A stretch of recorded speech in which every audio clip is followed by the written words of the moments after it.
Comment avez-vous vécu l'annonce de la maladie ? Je l'ai vécu comme un choc tout d'abord. Et après, vous avez pu le constater, c'est un homme très fort, qui a beaucoup de volonté, dont il n'était pas question que je craque. Le malade, c'était lui. La personne qui est malade peut craquer à tout moment parce que mon mari a une telle force de caractère qu'on a l'impression qu'il ne peut pas craquer.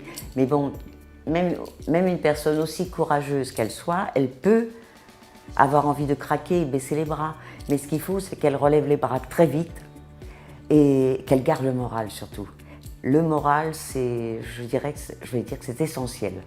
Mon mari a toujours eu le moral, toujours. En même temps, il m'aidait, parce que s'il n'y avait pas eu le moral, j'aurais peut-être craqué.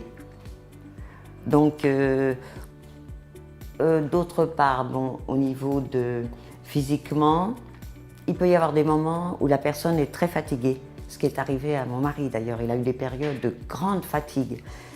Il ne faut pas en fait avoir trop peur de ça, parce que les traitements sont tellement forts qu'effectivement ça épuise la personne. En plus, il y a de la souffrance qui accompagne. Comme je vous disais, la personne peut avoir tendance à baisser les bras. Eh bien, voilà, il faut pas les baisser.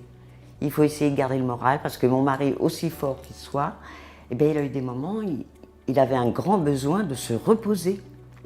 Parce que c'est extrêmement fatigant, ces traitements. Parce qu'il y a vraiment des traitements lourds. À sa première hospitalisation, il devait rester 3-4 jours, il est resté 11 jours. Il est rentré, mais il était épuisé. Mais il a cette force que, petit à petit, voilà, il s'est relevé. Et voilà, il y a tant de personnes autour de nous qui... j'ai connu d'autres personnes très proches de moi qui ont eu cette maladie. Eh bien, ces personnes m'ont donné des leçons de courage. À quel moment avez-vous eu besoin de soutien ? Écoutez, je ne suis pas sûre d'en avoir eu besoin parce que je ne m'autorisais pas craquer. Mais j'étais bien accompagnée, vous savez, il a eu 2 cancers, mais il était tellement fort que, voilà, on a l'impression que on s'aidait mutuellement, quoi.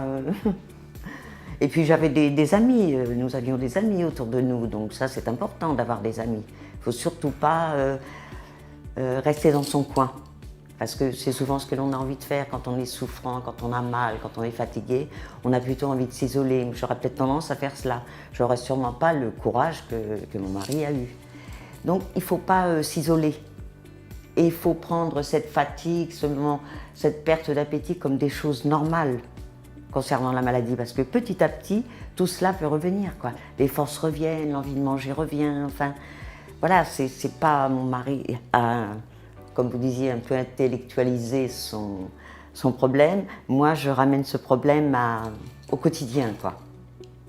Et voilà, surtout garder le moral. C'est facile à dire, pas toujours facile à faire, mais ça, c'est vraiment essentiel. Et être bien entouré, alors là, c'est bien aussi. Avez-vous eu les informations nécessaires pour accompagner au mieux votre mari ? Oui, parce qu'il m'informe de ce qui lui arrive. Et puis, il est vrai que quand il y a des examens à faire, des IRM, des PET scans, la personne qui accompagne est impatiente de connaître les résultats. Mon mari peut vous le dire, il revenait d'un PET scan, je voulais tout de suite savoir, connaître le résultat, parce que voilà, ça nous donne du courage aussi, à nous, hein, parce qu'on sait que si toutefois le résultat n'est pas bon, on doit rester fort. Pas le choix pour la personne bien portante qui est à côté. Mais bon, jusqu'à maintenant, voilà, tout s'est bien passé et j'espère que le fait d'entendre et de voir mon mari, ça va donner beaucoup de force et de courage aux personnes qui sont touchées par cette maladie, cette sale maladie, quoi. Quels conseils donneriez-vous à l'entourage d'un patient ? C'est ça, accompagner le mieux possible, essayer de continuer à vivre normalement, quoi. Quand il y a de la fatigue, voilà, se reposer. Quand on peut pas, la personne n'a pas faim, qu'elle fasse 5-6 repas par jour.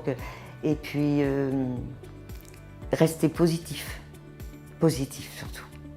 Hein, faut pas, parce que vous êtes avec une personne qui a des problèmes de santé, être triste, parce qu'en fait la personne elle a envie de vivre normalement malgré ses problèmes. Hein, et ça l'aide et ça nous aide aussi de la voir se relever. Hein.